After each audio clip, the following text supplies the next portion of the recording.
Welcome. Thanks for joining us today. Another episode of The Nonprofit Show. This week has been a special week, and today we have Tony Beall with us for the Nonprofit Power Week, partnered with Fundraising Academy at the National University. So each and every day this week, we have had a champion from Fundraising Academy to join us in these conversations.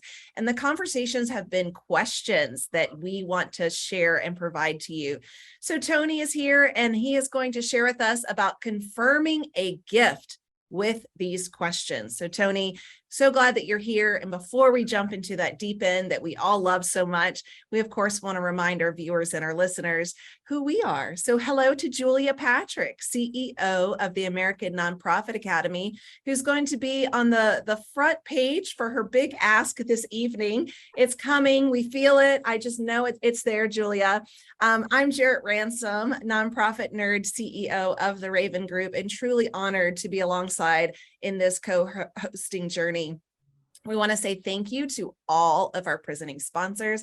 Many of them have been with us day in and day out to help provide these conversations to all of you across the world, the globe, truly. So thank you to Bloomerang, American Nonprofit Academy, Fundraising Academy with the National University, Nonprofit Nerd, Your Part-Time Controller, Staffing Boutique, and the Nonprofit Thought Leader.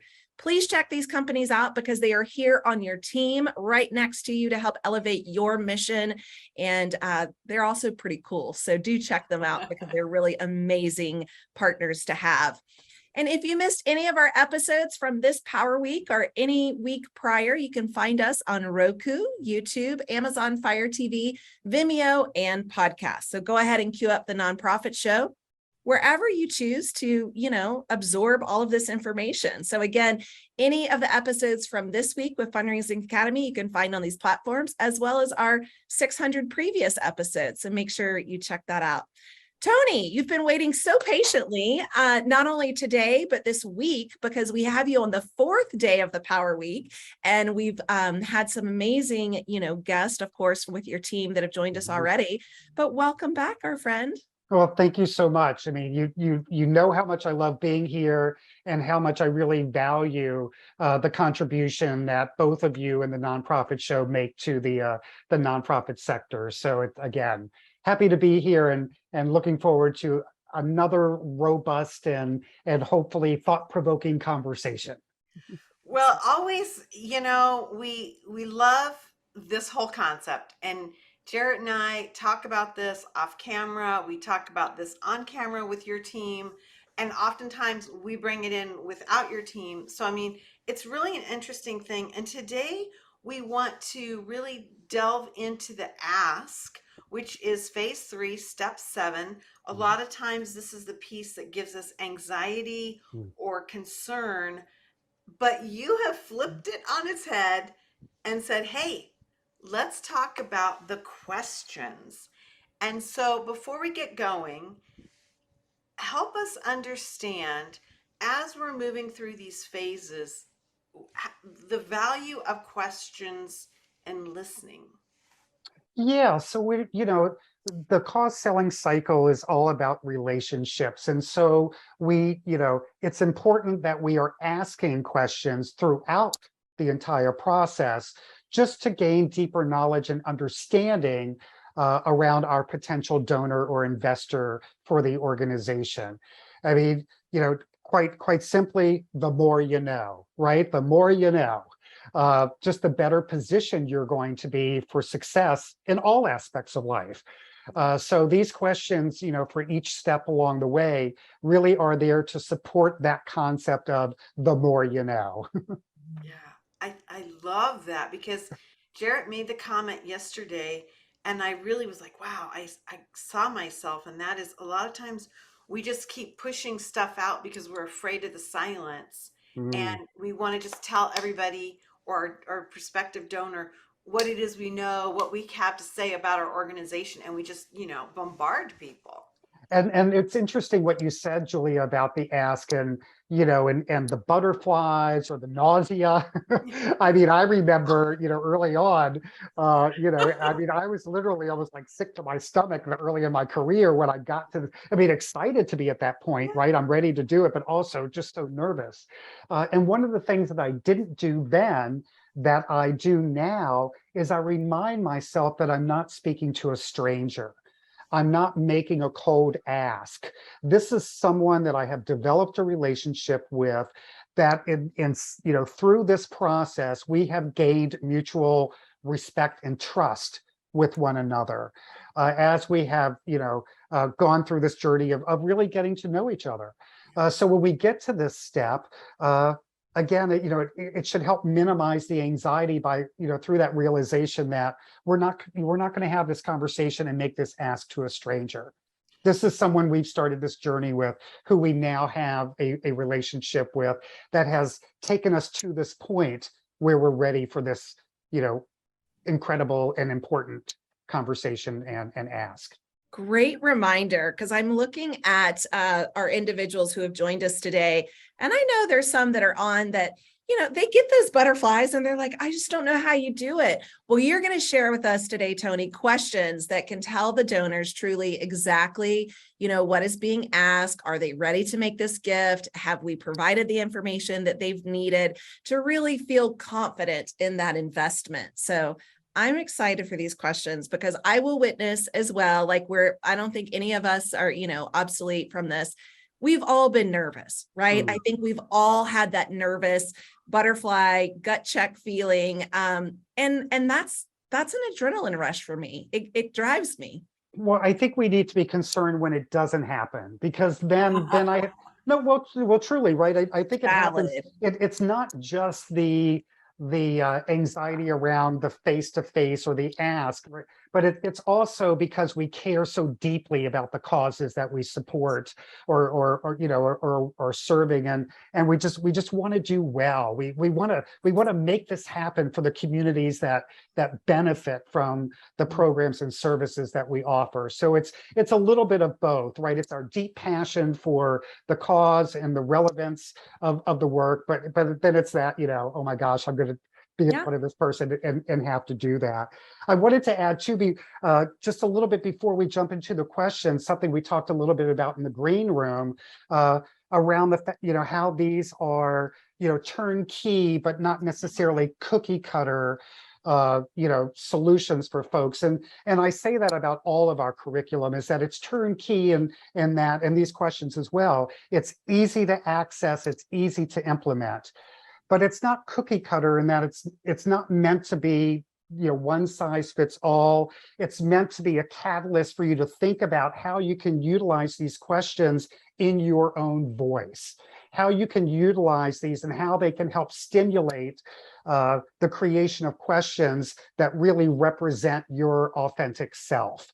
And still get you to that place where you're getting the information and hopefully the affirming response that you're looking to receive from the donor or the investor. I love that you use the word catalyst, because it kind of gives me permission to say, I can put these in my own language and use my own tone. It's not like question number one, I need to say this, right? I mean, I like that you bring that up, because it actually, for me, reduces my stress even more, because Right. I don't feel like, oh, I didn't ask it properly, or I didn't use the right words. So one of the first things that you say, again, we're talking to our donors, we're making the ask, and we're doing it by asking questions about the ask. I find it fascinating. So this first question, that's all I have to tell you about the program. Is there anything else you would like to ask me? And the reason why I think that that's, you know, that's important, is there anything else you would like to ask me? So depending on, so one, it's recognizing your own presentation style. So sometimes even, you know, when we're nervous, we may just blow through a presentation, rush it, and may not have really allowed an opportunity or created space through the presentation or the conversation for the donor to feel comfortable asking a question. They might have felt like, well, I don't want to interrupt. So I think that's why, kind of keeping in mind this particular question, is there anything else you would like to ask me? Really, again, just opens up the space for you to address any concerns or potential objections that they might have based on what you shared with them. Tony, I got to ask you this question because you've really been in the saddle for a long time. I know you look like you're 15, but you've asked a lot of people. I'm going to my 40-year high school reunion this weekend, so I'm really excited about that. Okay, but I don't feel so bad. But when you ask this question, are donors or prospective donors or people that you have these relationships with, are they kind of surprised that they get asked? Again, I think it depends on the continuity of your style. So Okay. if you have been asking questions all along the process and always, giving them the opportunity to respond, I don't think it'll seem out of character for you to ask that particular question, during the ask. Okay. That's Yeah. that's good. Because I mean again, I think what you just said reaffirms the concept. And Jarrett and I have talked about this. You gotta always be asking questions. Yeah. It has Just Mhm. like you did of Tony. And I saw it where you were like, well, Tony, I have a question for you. And Tony and I both giggled and we were like, questions about questions. it's I kind know. of true. It's kind of true. But Um, it comes naturally. And I think that's, that's part of the conversation, is to lead with questions, open-ended questions, get the donor to talk about what, he, she, or they are really passionate about. You can hear, right, as Jack Mhm. Alato said yesterday, put those listening ears on. You can hear where they gravitate towards your mission, in Mhm. those different areas. And we've talked a little bit too about being comfortable in silence. So it's okay to, for there to be silence, but these questions and you're asking the donor these questions really help keep the engagement, at a higher level. Uh, and then, it also allows you an opportunity to perhaps respond to body language that you might have seen throughout the course of the conversation or the presentation. So if you ask the donor, do you have any other questions for me? If they say no, again, this isn't a stranger, we have a relationship. You could feel comfortable in saying, well, that's excellent. I just wanted to make sure, because when I spoke about X, Y, and Z in my presentation, it looked like you might have had a question about that and I didn't give you an opportunity to respond, or you might have seemed a little surprised by that piece of information or data. And so I just wanted to give you an opportunity to clarify, or respond to that. And then, then they'll be like, oh, and then that may start a whole nother conversation. Like, they're like, oh, they called me out. They saw my reaction, and so I think that, again, that if they say no, then that does give you an opportunity to perhaps respond to something that you may have seen through body language, that may have made you, just think, what was that about? Great so point.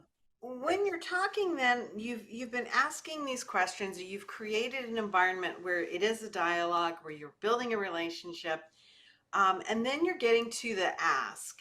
You have an interesting way of phrasing this, and I'd love for you to kind of expand upon this.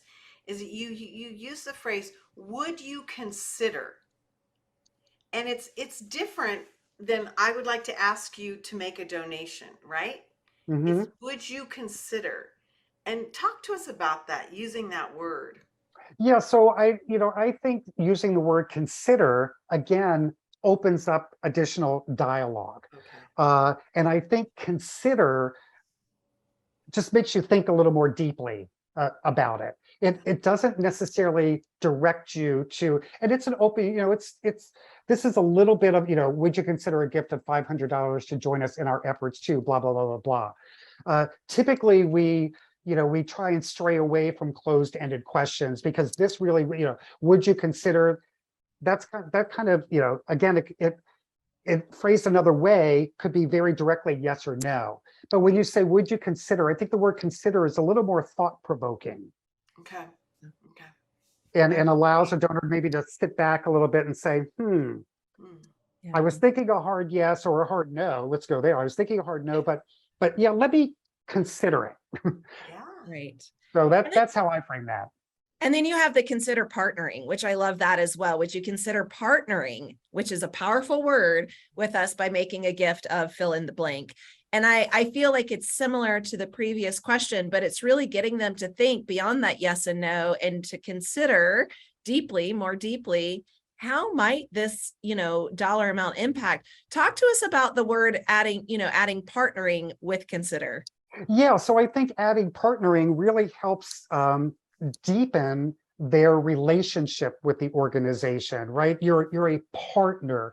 You're more than a name on our roster of donors. You're, as important as all of that is, right? You are a partner. You are really, vested in the success of the organization. And we're going to treat you like a partner. We're going to communicate the good stuff. We're going to communicate the challenges. We're going to keep you informed as a valued partner of our organization in terms of what's going on and the impact of your gift. Great. So Jared, I've got to ask you, when I see the word partner, I think of it as long-term and not just like a single check. Right. Do you think that? No, I feel like I use the word partner quite a bit. And it could be in any kind of structure, a loose partnership, a really formal partnership. Okay. We have presenting partners here at the show. So I don't see it as a set amount of time, but that's interesting that, some may. It's really, yeah, I'm fascinated. I think to me, it's a powerful word. I mean, this is Nonprofit Power Week, but still, to me, it's almost like saying to your donor investor, I see the value that you can bring beyond just a check, that you're going to be a champion of what we're doing because you're going to be partnering with us. I don't know, maybe donors don't want to hear that. Maybe that's too much, but to me, it paints a different picture. And again, not a stranger. So you're going to know in the conversation whether this person, because there's also additional curriculum available through the Fundraising Academy where we talk about donor styles. So you can really understand kind of the style. The person they may not want to be a partner. They may want to write the check. They're totally comfortable with that role. They want to be updated, of course. We all want to know how our contributions are being utilized and the outcome, but they don't really want any more than that. They're totally comfortable with that. Yeah, I appreciate that you brought that back around because I think that's really important. Now, as we're talking with people and we're trying to figure out, how we're going to navigate this ask, and more specifically, how we're going to ask for a specific dollar amount, can you give us some guidance there? What does that look like?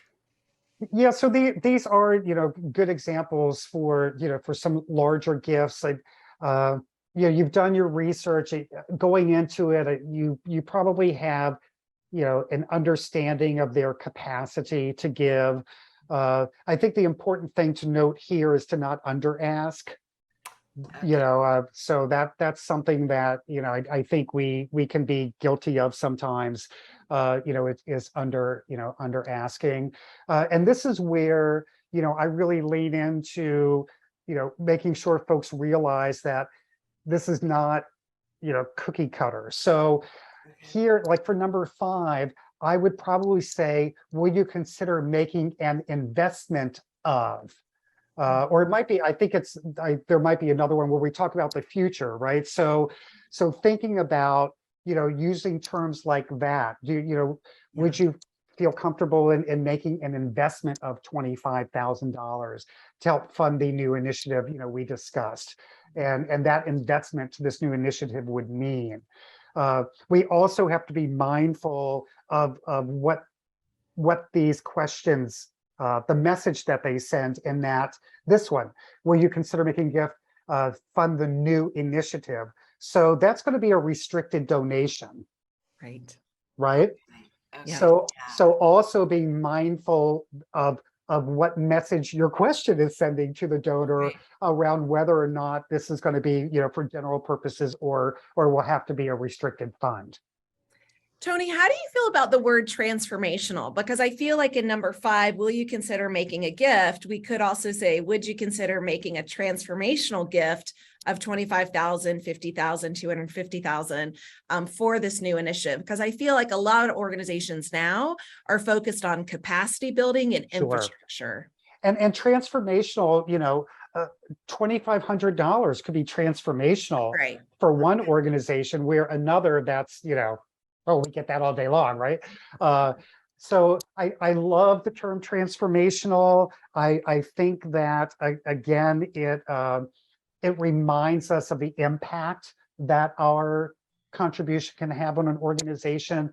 But I think you have to take it a step further and explain why it's transformational. Okay. Why is a gift at this level transformational for the organization? Yeah. Interesting. So Great advice. part of that transformational part then kind of fits into our last question, and that is addressing the future and Mhm. stepping outside of the immediacy that might even go beyond our lifetimes. What does that look like? Well, I think when you said something that I kind of heard loudly there was, our lifetime and our legacy, and how do these larger transformational gifts support, the legacy that we would like to leave. And again, we learn all of that through the cause selling cycle, the extent in which someone, wants this to be part of their legacy. It's powerful. And I think it's a really interesting thing to address that within the ask.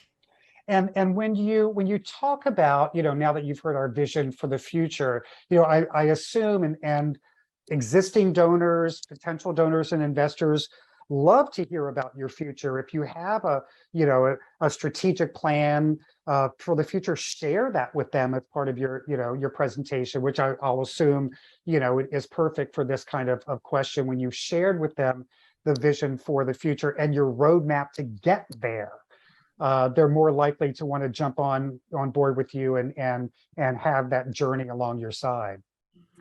So Tony, I'm curious, through all of these questions we've shared, 6 so far in today's conversation, but many more in the previous days, how many of these questions do we use in confirming the gift? That's a good question. I've got more. I should have said good inquiry. Good Right. inquiry. And there might not be a solid answer like, oh, 3 is the magic number, but I'm just curious because, I know you, Tony, and you are a 3 times yes man. So you're looking to hear yes, really multiple times to confirm that decision. And I'm curious how that plays into these questions for confirming the gift. Yeah. I'm trying to think of an intelligent response to that. And sometimes, look, total transparency, I don't have an intelligent response. So I doubt that. I was going to say that's not true. So here's my take on that. I think you ask once when, around the dollar amount, and then it's just continuous questions to get them to affirm and commit to that. Okay.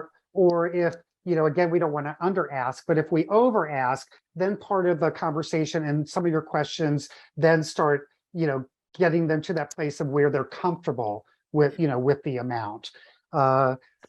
So that's, you got me on that one a little bit, Jared. I don't know that I have a solid answer for that one. Well, I apologize. I didn't intend for it to be a curve. No, all good. But I really do think that, asking for that gift. And then I love the follow-ups that you've provided in these donor questions about, do you have any other questions for me in regards to the program? Like really just being of service with information on the mission.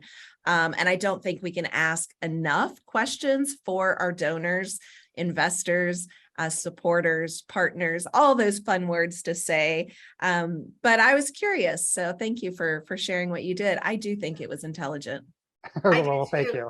you. I want, before we let you go, I thought it was riveting when you shared with us in the green room chatter. And so I want to make sure that you can spend a little bit of time. We don't have a lot of time left on this, but where on earth did the concept of coming up with questions and applying questions to each one of your phases within the cause selling cycle, how did that originate? Yeah, so it originated, so within our curriculum and in our textbook, in the needs discovery portion of the cause selling cycle, there are some examples of donor-centric questions. We have within National University, some of our partner programs are our Harmony Social Emotional Learning Program and Inspire Teaching and Learning. And within our Harmony program, we have tools available for teachers that are called quick connection cards, so that they can pull out a card and ask that question of their classroom. We also refer to them as buddy up activities, just to kind of stimulate conversation and really help students get to know each other in the classroom.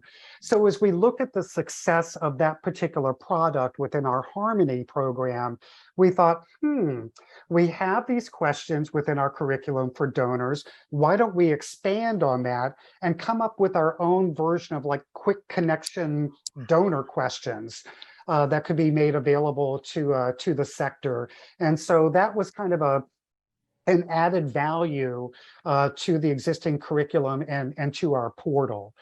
So there's a lot of questions available on our portal, pretty much for any kind of conversation you're going to have with a donor. So helpful. So amazing. Tony, you have been just a highlight for so many of us in the nonprofit sector. And I love that you shared that story, because it really demonstrates how this is a natural process and you can make it your own. And this is really a process to help you build your confidence and navigate what that process can be. Tony Beall, Senior Director, Relationship Center, Fundraising Academy at National University. Thank you so much for joining us. I cannot believe that you're going to your 40th high school reunion. I'm just saying. You must have graduated when you were 12, but that's Well, what thank you. check out fundraising-academy.org.